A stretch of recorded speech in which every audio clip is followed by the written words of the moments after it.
UP के deputy CM Brajesh Pathak नहीं मनाएंगे अपना जन्मदिन।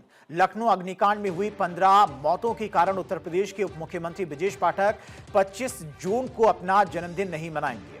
उन्होंने शोक संदेश में लिखा कि लखनऊ के कोचिंग सेंटर में हुए भीषण अग्निकांड ने मन को भीतर तक झकझोर कर रख दिया है। इस दुखद घटना में अनेक मासूम बच्चों की असामयिक मृत्यु ने पूरे प्रदेश को शोक और पीड़ा से भर दिया है। उन्होंने कहा कि जब कई परिवारों के घरों के चिराग बुझ गए हों, तब अपने जन्मदिन का उत्सव मनाना उचित प्रतीत नहीं होता। इसी गहन संवेदना और शोक के भाव के साथ उन्होंने फैसला लिया कि कल 25 जून को वो अपना जन्मदिन नहीं मनाएंगे। ये दिन उन दिवंगत मासूम बच्चों की पावन स्मृति और उनके शोकाकुल परिजनों के प्रति श्रद्धांजलि और संवेदना को समर्पित रहेगा।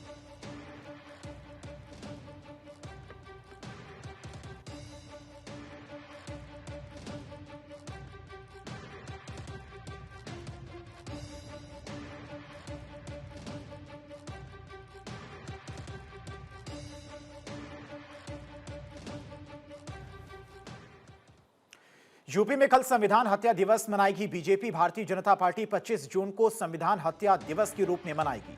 प्रदेश अध्यक्ष पंकज चौधरी और संगठन महामंत्री धर्मपाल सिंह के मार्गदर्शन में राजधानी के अतिरिक्त संगठन की दृष्टि से प्रमुख केंद्रों पर दो सम्मेलन और सम्मान कार्यक्रम आयोजित होंगे। आपातकाल के दौरान सरकार की ओर से किए गए उत्पीड़न की प्रदर्शनी लगाई जाएगी।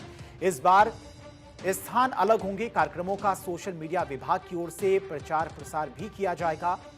प्रदेश उपाध्यक्ष ब्रज बहादुर, उपाध्यक्ष और एमएलसी सत्यपाल सिंह सैनी और प्रदेश मंत्री मीना चौबे को प्रदेश अभियान टोली का जिम्मा दिया गया है। सांसद, विधायक, अन्य जनप्रतिनिधि और पार्टी पदाधिकारियों की सक्रिय सहभागिता रहेगी। प्रदर्शनी का प्रारूप प्रदेश कार्यालय की ओर से भेजा जाएगा। साहित्यकारों, समाजसेवियों और प्रबुद्ध जनों से 25 जून 1975 को कांग्रेस सरकार की ओर से लगाए गए आपातकाल पर आलेख लिखवाए जाएंगे।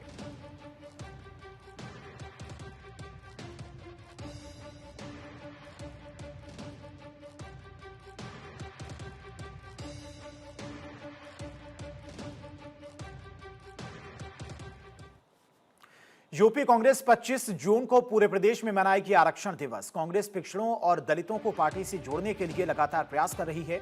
इसके तहत छत्रपति शाहू जी महाराज की जयंती की पूर्व संध्या पर 25 जून को आरक्षण दिवस मनाया जाएगा। मुख्य कार्यक्रम लखनऊ के इंदिरा गांधी प्रतिष्ठान में होगा, जबकि हर जिले में पदयात्रा एवं सम्मेलन होंगे।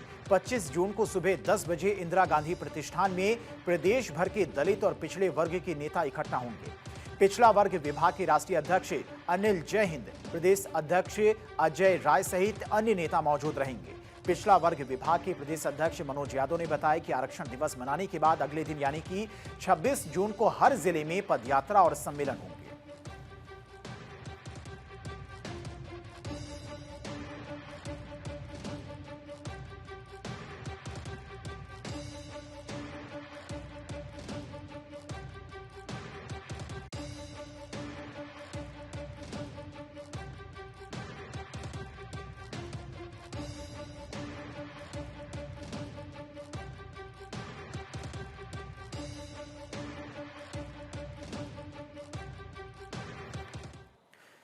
दिल्ली में जम्मू कश्मीर के राष्ट्रीय राजमार्ग की समीक्षा। केंद्रीय सड़क परिवहन एवं राजमार्ग मंत्री नितिन गडकरी ने जम्मू कश्मीर के 2035 किलोमीटर राष्ट्रीय राजमार्ग परियोजना की गुणवत्ता की समीक्षा की। इसके साथ ही केंद्रीय सड़क परिवहन मंत्री ने सड़कों के रखरखाव विस्तार कार्यों की प्रगति की समीक्षा की। यह समीक्षा media, social media, NHAI, NHIDCL, MORTH और निर्माण एजेंसियों से प्राप्त फीडबैक के आधार पर की गई। नितिन गडकरी के परियोजनाओं के शीघ्र निष्पादन के साथ साथ गुणवत्ता मानकों का कड़ाई से पालन करने का आदेश दिया। इसके साथ ही निगरानी तंत्र को और मजबूत बनाने, सड़कों के टिकाऊपन और बेहतर सफर अनुभव के लिए उन्नत निर्माण तकनीकों को अपनाने पर जोर दिया। नितिन गडकरी ने अधिकारियों को मानसून के मद्देनजर प्रभावी जल निकासी व्यवस्था, ढलानों के स्थिरीकरण तथा त्वरित प्रतिक्रिया तंत्र को सुदृढ़ करने के लिए निर्देश दिए, ताकि प्रमुख राजमार्गों पर निर्बाध यातायात और यात्रियों की सुरक्षा सुनिश्चित की जा सके।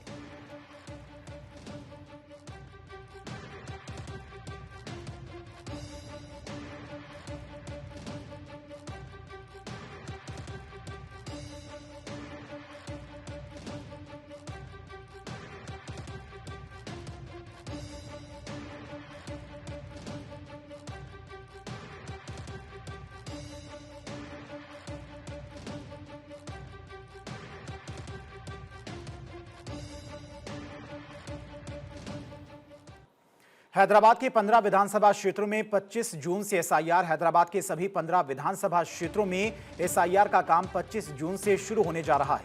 इन विधानसभा क्षेत्रों में 4062 पोलिंग स्टेशंस को कवर करने के लिए कुल 4062 बीएलओ तैनात किए जा रहे हैं। नियुक्त बीएलओ 25 जून से 24 जुलाई के बीच सुबह 9 से शाम 6 बजे तक एसआईआर का काम करेंगे। तैनात अफसर एनुमरेशन फॉर्म बांटने या वेरिफिकेशन के लिए घर घर जाकर लोगों से मिलेंगे। प्रक्रिया के दौरान मतदाताओं को सही जानकारी देनी होगी। असली वोटर के तौर पर पहचान पक्की करने के लिए अपना रजिस्ट्रेशन स्टेटस चेक करना होगा।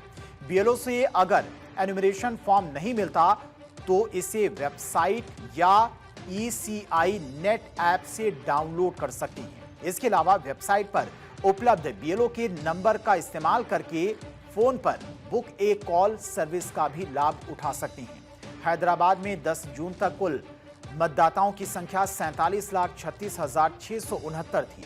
इनमें 23,99,880 पुरुष, 23,36,448 महिला और 341 थर्ड जेंडर मतदाता शामिल थे।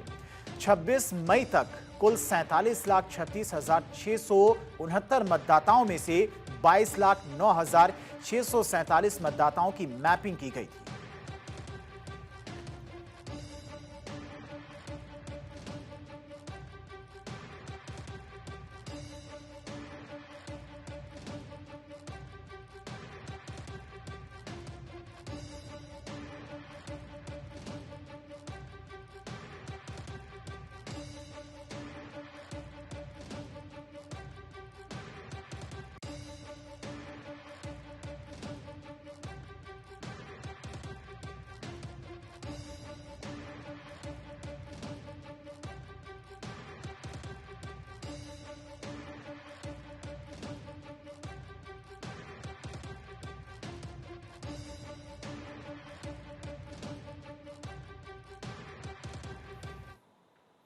पेट्रोल में 1500 करोड़ लीटर एथेनॉल मिलाने की तैयारी। सरकार ने इस साल पेट्रोल में 1500 करोड़ लीटर एथेनॉल मिलाने की तैयारी की है।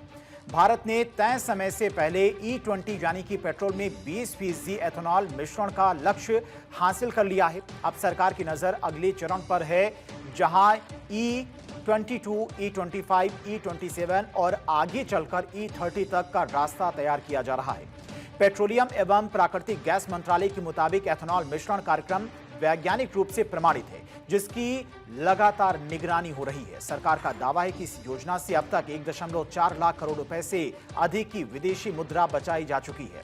1500 करोड़ लीटर एथेनॉल उत्पादन क्षमता का लक्ष्य भी चर्चा में है, जिससे कच्चे तेल की आयात पर निर्भरता और कम हो सकती है।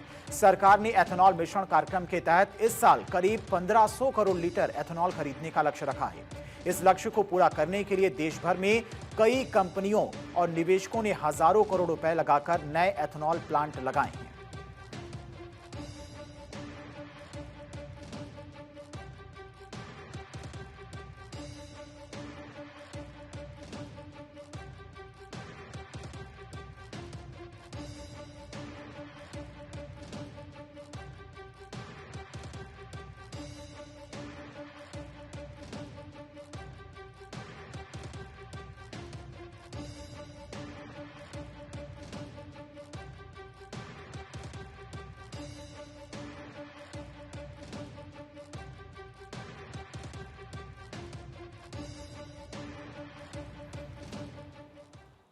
शिक्षक सर्वोपरि के मंत्र से बदलेगी यूपी की शिक्षा। अब हर साल 25 जून से खुलेंगे स्कूल।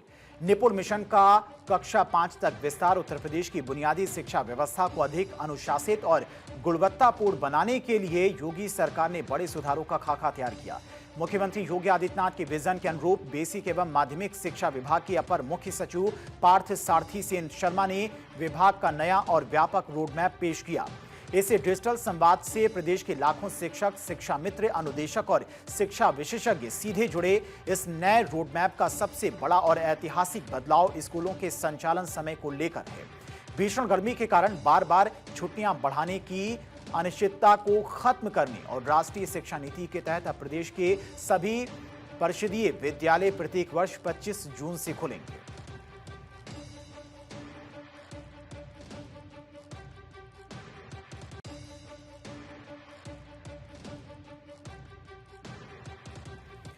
पासपोर्ट नहीं, नागरिकता का प्रमाण।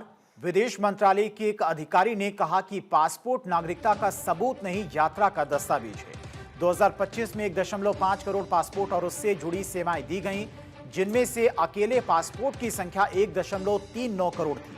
मंत्रालय के अधिकारी ने कहा कि पुलिस वेरिफिकेशन को छोड़कर पासपोर्ट के लिए 6 कामकाजी दिन लगते हैं। पासपोर्ट सेवा केंद्र और डाकघर पासपोर्ट सेवा केंद्र में 45 मिनट से भी कम समय लगता है। देश भर में 545 पासपोर्ट केंद्र हैं, जबकि 10 साल पहले देश में सिर्फ 77 पासपोर्ट केंद्र थे। 1 जुलाई 1987 के बाद जन्मे लोगों को नागरिकता साबित करने के लिए सिर्फ जन्म प्रमाण पत्र, पासपोर्ट या आधार कार्ड काफी नहीं। 1 जुलाई 1987 के बाद नागरिकता साबित करने के लिए जरूरी है कि आपके माता पिता में से कम एक भारतीय नागरिक हो।